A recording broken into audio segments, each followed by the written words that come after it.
A successful executive goes off the grid, and her distraught husband is at a loss. You see her? Tell me, please. The family's beautiful teen nanny in the middle.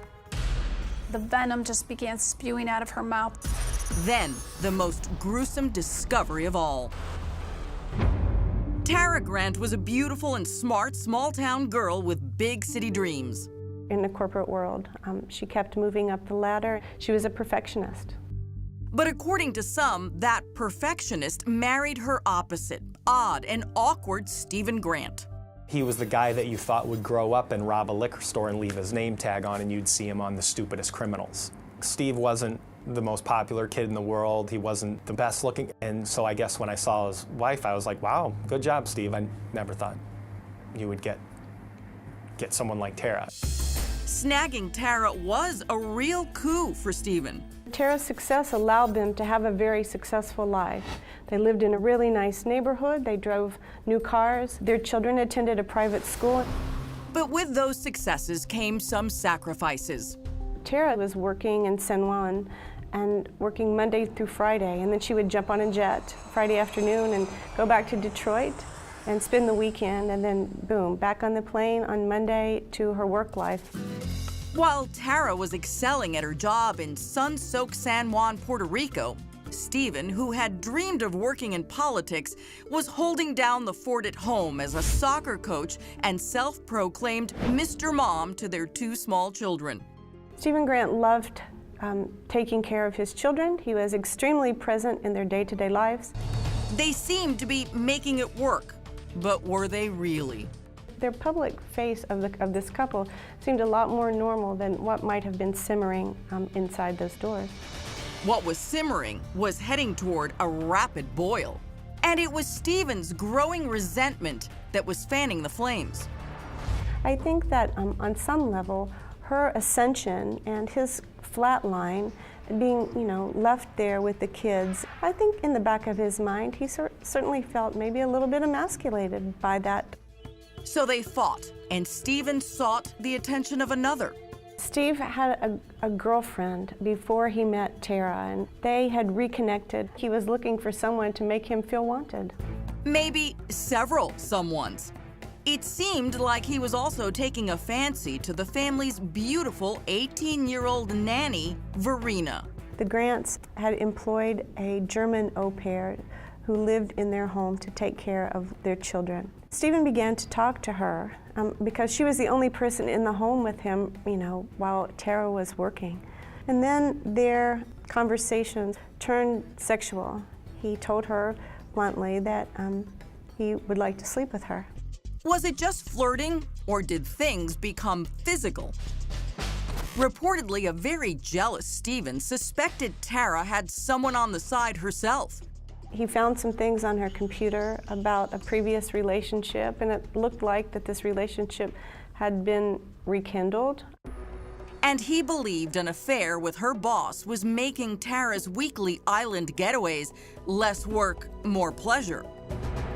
Regardless of their actual or perceived dalliances, at least for the time being, they were staying together, until one night when it all went to hell. It is a freezing Friday evening in February when Tara arrives home from Puerto Rico and informs Stephen she's going back on Sunday, one day early. They immediately began to argue. He had told her, this has to stop, you're gone all the time. Reportedly, an angry Tara packs her bags and walks out the front door. She went down the driveway and got into a car service, a black car service, and left. So Tara leaves. Hours later, Stephen tries calling her. Hi, this is the back on the Tara Grant. Please leave your message and I will get back to you as soon as I can. Thanks. It's after 2 right now. Quarter after 2. I just want to know what's going on. I think you owe me and your kids, at least you owe us a little bit of an explanation. Call me. Just call and let me know what the hell's going on. Bye. Over the next few days, Stephen calls Tara several times, but gets no answer. He also calls her boss in Puerto Rico and her family, but they aren't worried yet, saying, she's probably just cooling her jets, and she's just staying away from you because she's angry, and you'll hear from her soon enough. But after 5 days of desperately trying to find her, on Valentine's Day, Stephen reports Tara missing. He came in, one of our deputies took a report from him, and it was immediately turned over to our detective bureau because it just really wasn't adding up. The intense search is on.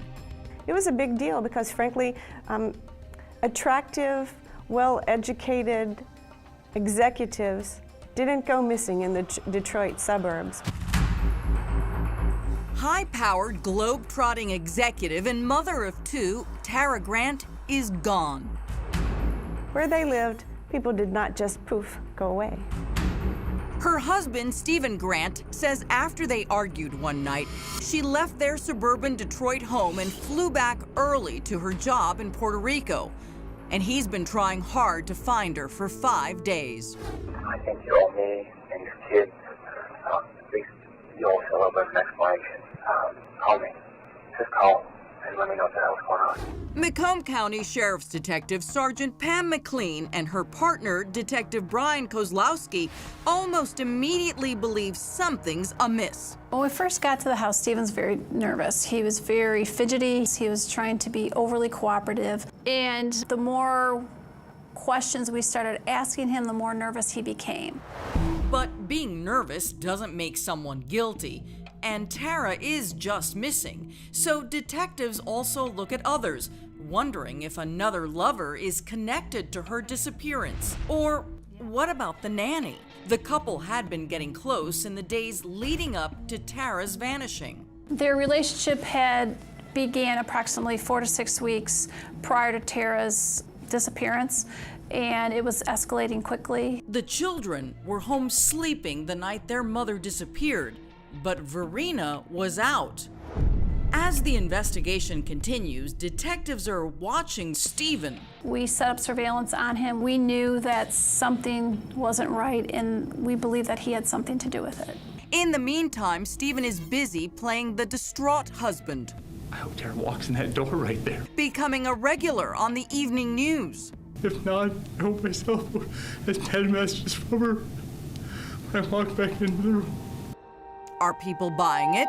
Please, call anybody. Call the police. Call me. Call my in-laws. Call someone. If you see her, tell me. Please.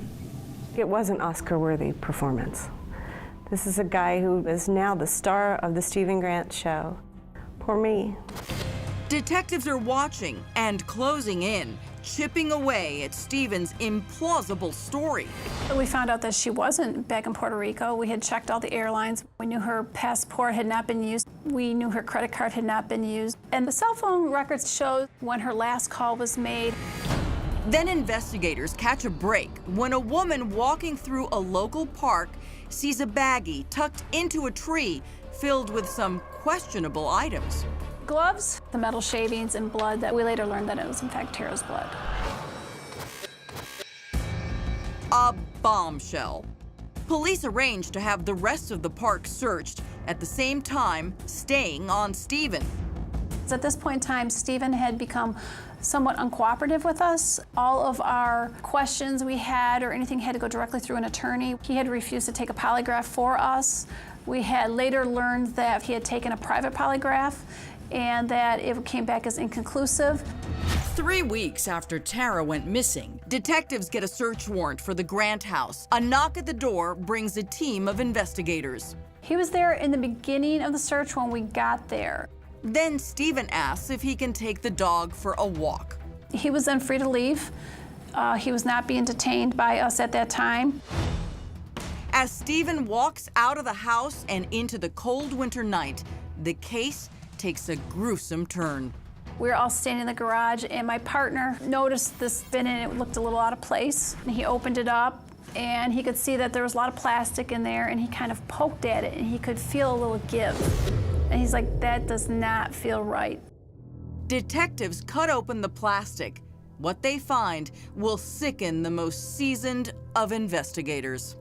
Inside the bag were the clothed remains of Tara Grant, at least part of her. Her torso from the neck to the top of her thighs, face up. She had on her bra, panties, and part of the slacks that she had been wearing. Tara Grant was dead, and part of her was in her own garage. My first thought or feeling was, we got him. But did Stephen act alone? Stephen Grant is on the run. His wife, Tara Grant, had been missing for the last 3 weeks.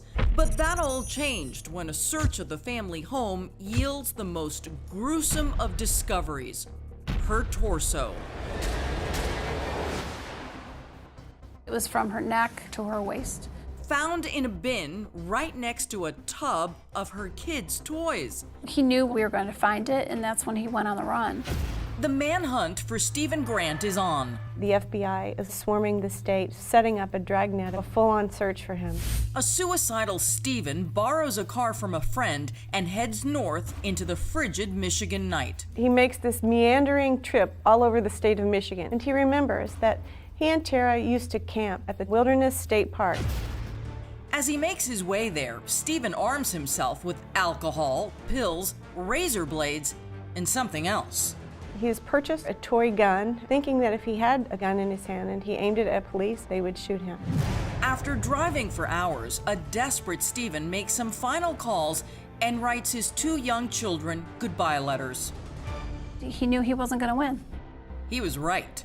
His vehicle was located up at the park, and he was found outlined underneath a tree. He had extreme hypothermia, semi-conscious. He was seeing people and talking to trees, and he was in pretty bad shape. He was then airlifted and taken to the local hospital. Once Macomb County Sheriff's detectives McLean and Kozlowski arrive, they place Stephen Grant under arrest. But he wants to talk. Only their audio is recorded. 7:45 p.m., Northern Michigan Hospital, interview of Stephen Grant. Little do detectives know the extent of the savage secrets Stephen's been hiding. Okay, going to February 9th, Friday. Stephen says it all started in their bedroom when Tara was unpacking from her work trip and he was naked, getting ready for bed. A fight about Tara's busy work and travel schedule ensues. The argument quickly escalates. Tara slaps him across the face, then Stephen hits her. She fell, and she banged the back of her head on the floor, and then she said something like, "That's it. I'm gonna take the kids, you're gonna be homeless, you're a piece of."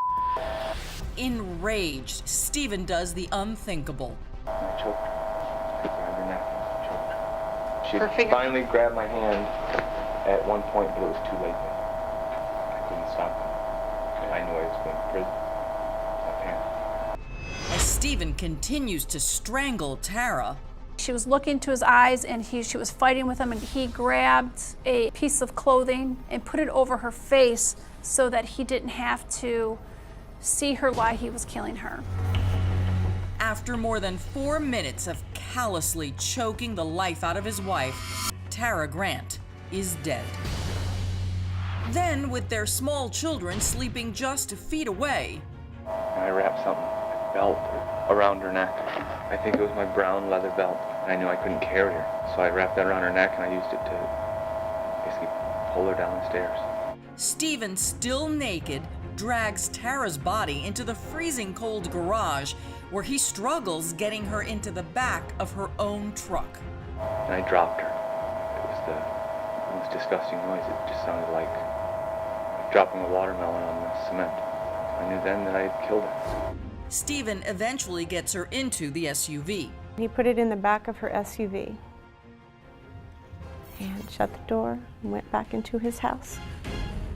Moments later, the family's nanny, Verena, with whom he had had a flirtation, walks in the door. Stephen quickly dresses, then tells her the story he's concocted, that he and Tara fought and she walked out on him. He wanted the nanny to feel sorry for him at this point. He was playing the "oh, my wife has left me" card. Then Stephen begins a plan to cover his tracks. He began to do things like call his wife's cell phone and leave messages, knowing, of course, that her body was in the family garage. The next day, Stephen's scheme takes a grisly turn.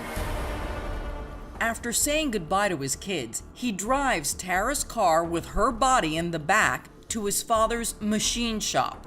He lays out a bunch of tarps on the floor, and he removes her body and places her on top of it, and he begins to dismember her. I cut Tara's hands off, then I cut to the next joint, and the next joint, and same with her legs. And at some point I threw up. And I threw up again. A shockingly barbaric act. And then I just told myself, look, if you don't do this, you're going to prison for the rest of your life. And I kept cutting her up. When Stephen finishes, he wraps the body parts in plastic and fills a large plastic bin to the brim with Tara. I put everything, I think I put some newspaper in there because at one point there was some blood. It was real thick, like syrup. So you had Tara's entire body in one Rubbermaid container. Early the next morning, Stephen grabs his kid's sled and heads out into snowy Stony Creek Park. While standing on a hill, Stephen puts the bin on top of the sled, but before he knows it, it was like Keystone Cops. The sled took off. And now I'm chasing after this sled that has my wife's cut up body in it down a hill. And I finally got it stopped when it fell over and it broke. And all these pieces have now fallen all over the place. Stephen eventually gathers Tara's mutilated body parts and buries them around the park. Stephen brought Tara's body and her remains into this area here. He was hoping that wildlife within the park would eat the remains and therefore just leave bones, which would then make it a little easier to avoid detection. Not that that would be her final resting place. He moved her multiple times to multiple locations. I've done a very, very bad job of hiding anything. It's right there in the open. The way he was giving us his confession, it was as if he was just telling a story. He would laugh, he would joke, he showed no remorse. It was just telling a story. Detectives also learned from Stephen what led to their big break, finding Tara's torso in the family garage. Turns out, when Stephen heard there was going to be a large-scale search of the park, he panicked, afraid the poorly hidden torso would be easily found. He first removed it from the park, then took it to his father's business, and he put it on top of the office area up there. It remained there for approximately a day, at which time he moved it because he was afraid it was going to start smelling. And then that's when he took it to his garage. But it was also when detectives showed up with that search warrant. Our timing was just right. Fortunately for us, he had just moved her torso back there the night before. Investigators would eventually locate most of Tara's remains, but not all. I believe there were 14 parts, but they only recovered 11. And they'd also find some of the saw blades Stephen used. We recovered some with some of Tara's flesh still on them. Detectives now know Stephen Grant did this despicable act all by himself. The nanny had nothing to do with it. 9 months after Grant is arrested for the brutal slaying of his wife, the case goes to trial. And after 3 weeks of testimony, Stephen Grant is found guilty of second-degree murder and mutilation of a corpse. He's sentenced to 50 to 80 years. She certainly didn't deserve to die like that. Andrea Billups has co-written a book about Tara's murder called A Slaying in the Suburbs, and she says while justice has technically been served, no amount of punishment can replace what's been lost.